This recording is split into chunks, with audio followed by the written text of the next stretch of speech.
আবারও চলে এলাম একটা ছোট্ট রেসিপি নিয়ে।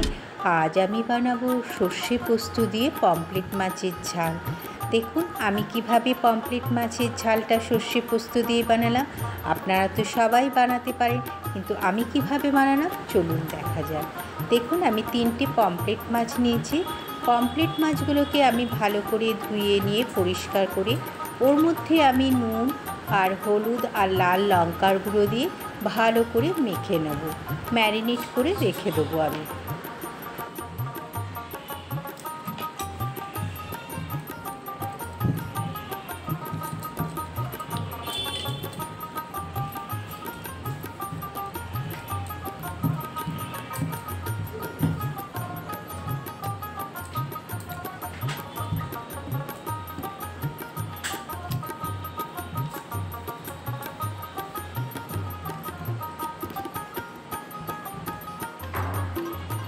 মশলার গায়ে ভালো করে আমি মশলাগুলো মেখে রেখে দিলাম। এবার আমি 5 মিনিট রেখে দেবো। আপনাদের হাতে যদি সময় একটু বেশি থাকে আপনারা একটু বেশিও রেখে দিতে পারেন। মশলাটা গায়ের মধ্যে মাছের গায়ে ভালোভাবে লেগে যাবে। এদিকে আমি একটা মশলার পেস্ট তৈরি করব। ওর মধ্যে আমি নিচ্ছি এখানে সাদা সর্ষে, এখানে যে হলুদ সর্ষেটা হয় সেটাকে আমি সাদা সর্ষে বললাম।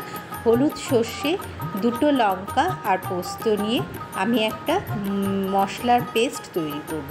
প্রথমে আমি কি করেছি, মিক্সারে দিয়ে আমি শুকনো গুঁড়িয়ে নিলাম। প্রথমে একবার ঘুরিয়ে দিতে দেখুন এরকম একটু হয়ে এলো আধ ভাঙা।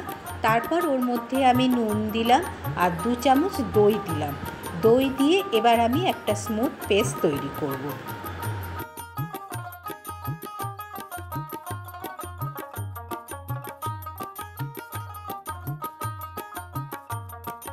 এদিকে কড়াই বসিয়ে দিলাম। কড়াইয়ের মধ্যে তেল দিয়ে দেবো।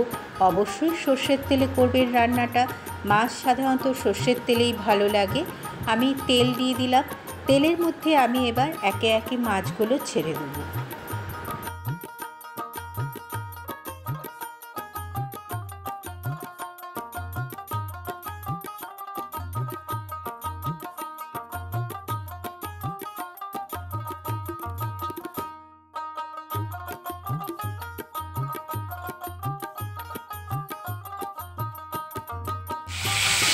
মাছগুলো এক পিঠ ভাজা হয়ে যাওয়ার পর আমি আরেক পিঠ আলতোভাবে উল্টে দিলাম।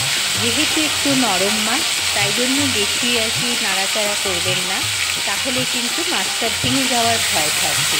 দেখুন এক পিঠ হয়ে যাচ্ছে, আমি এবার আরেক পিঠ করে উল্টে দিচ্ছি। আমার ভাজা হয়ে গেলে এবার আমি তুলে নিচ্ছি একটা করে মাছ। বেশি কড়া ভাজা করবেন না, তাহলে ভালো লাগবে না। আমি এরকম, আপনারা যদি কড়া ভাজা ভালোবাসেন তাহলে করতে পারেন। আমি বেশি কড়া করে ভাজি। এবার আমার কাছে আরেকটা মাছ ছিল, সেই মাছটাও আমি তেলের মধ্যে দিয়ে দিলাম।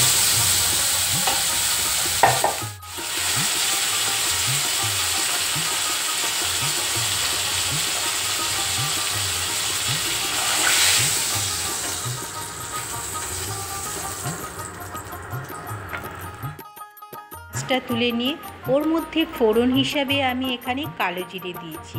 কালো জিরাটা যখন বেশ ভাজা ভাজা গন্ধ উঠে আসবে তখন এদিকে আমি একটা গুঁড়ো মশলার পেস্ট তৈরি করে রেখেছি, সেই মশলার গুঁড়োর পেস্টটা আমি ওর মধ্যে দিয়ে দেবো। ওর মধ্যে ছিল ধনে গুঁড়ো, জিরে গুঁড়ো, হলুদ, নুন, লাল লঙ্কার গুঁড়ো ছিল, এর মধ্যে গুঁড়ো মশলা হিসাবে ব্যবহার করেছি। এই পেস্টটা আমি এর মধ্যে দিয়ে দিলাম। পেস্টটা দিয়ে ভালো করে এবার একটু নাড়তে হবে। যতক্ষণ না বেশ জলটা শুকিয়ে আসবে, তেলটা বেরিয়ে আসবে, ততক্ষণ একটু নেড়ে যেতে হবে।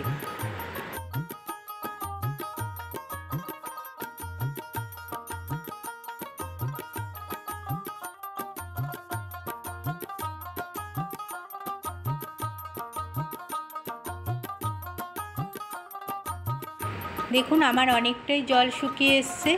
আমি ওর মধ্যে এবার যে সর্ষের যে পেস্টটা তৈরি করে রেখেছিলাম সেই সর্ষের পেস্টটা আমি ওর মধ্যে দিয়ে দিলাম। বাটি ধোয়া জলটাও দিয়ে দিলাম। দিয়ে এবার ভালোভাবে মেশাতে হবে। মানে যতক্ষণ না জলটা বেশ শুকিয়ে আসে, মশলাটা ঘন হয়ে যায়, তেল বেরিয়ে আসে, ততক্ষণ কিন্তু খুন্তি দিয়ে নেড়ে যেতে হবে। আর গ্যাসের আঁচটা কিন্তু অবশ্যই মিডিয়ামে রাখবেন, একদম হাই করবেন না, তাহলে মশলাটা পুড়ে যাওয়ার ভয় থাকবে। দেখুন আমি একদম গ্যাসের স্টিমটা মিডিয়ামে করে এবার আমি ঘন ঘন নাড়ছি।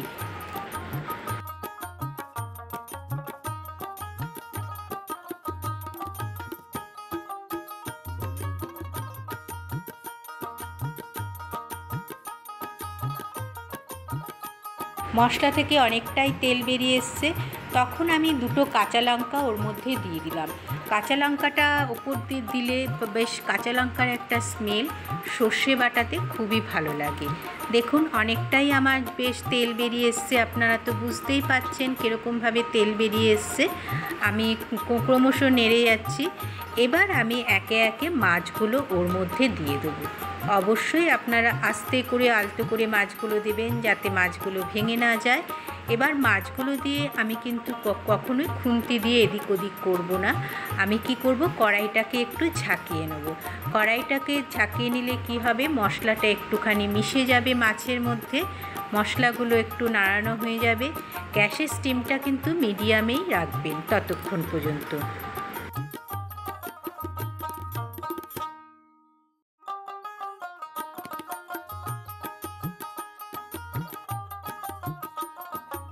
যখন বেশ মশলাটা ওর মধ্যে মিশে গেল, তখন মিক্সার যে বাটি ধোয়া জলটা সেটা আমি দিয়ে দিলাম। এবার মাটি ধোয়া জলটা দিয়ে কড়াইটা একটু নাড়িয়ে দিতে হবে, কারণ খুন্তি দিয়ে উল্টাতে গেলে ভেঙে যাওয়ার এখন একটু ভয় থাকে, তার জন্য আমি খুন্তি দিয়ে উল্টালাম না। এবার ঢাকা দিয়ে দিয়েছিলাম। 2-3 মিনিট পর আমি ঢাকা খুলে দেখছি বেশ ঝোলটাও আমার শুকিয়ে এসছে, চারদিক থেকে তেল বেরিয়ে এসছে। তখন ওর মধ্যে আমি কি করলাম, ধনেপাতা দিয়ে দিলাম। ধনেপাতা দিয়ে আবার একটু ঢাকা দিয়ে দিলাম 2-3 মিনিটের জন্য। 2-3 মিনিট পর যখন আমি আসবো, তখন দেখুন কীরকম হয়েছে। পুরনো বন্ধুদের জানাই অনেক অনেক ভালোবাসা। নতুন বন্ধুরা যারা আমার চ্যানেলটাকে এখনও সাবস্ক্রাইব করোনি, অবশ্যই সাবস্ক্রাইব করে আমার পাশে থেকো আর নোটিফিকেশন বেলটা অন করে দিও। যখনই কোনো ব্লগ বা ভিডিও দেব, রেসিপি দেবো, তোমাদের কাছে আগেই পৌঁছে যাবে। এই যে আমার কি সুন্দর মিশে গেছে। এবার আমি ওপর থেকে একটু কাঁচা সর্ষের তেল দিয়ে দিলাম, দিয়ে একটু ঢাকা দিয়ে স্ট্যান্ডিংয়ে রেখে দিলাম 3 মিনিটের মতো। তারপর দেখুন আসছে আমার রেডি হয়ে গেল পমফ্রেট মাছের সর্ষে দিয়ে ঝাল। কেমন হয়েছে বন্ধুরা দেখতে? দেখতে যেরকম সুন্দর হয়েছে, খেতেও তেমনি অপূর্ব হয়েছিল। গরম গরম ভাতের সাথে এরকম একটা রেসিপি থাকলে আর কিচ্ছু লাগে না। দেখুন এবার আমি প্লেটের মধ্যে সার্ভ করে দিচ্ছি। দেখুন বন্ধুরা কি সুন্দর হয়েছে খেতে। খেতে যেরকম সুন্দর হয়েছে, দেখতেও এরকম সুন্দর হয়েছে। আপনারা যদি আমার মতো একবার বাড়িতে ট্রাই করে বানিয়ে দেখবেন, আশা করি সবাই আরেকবার বানাতে বলবে। তাহলে আমার এই ছোট্ট রেসিপিটা কেমন লাগলো অবশ্যই লাইক কমেন্ট করে জানাবেন। তাহলে আজ আসি, টাটা।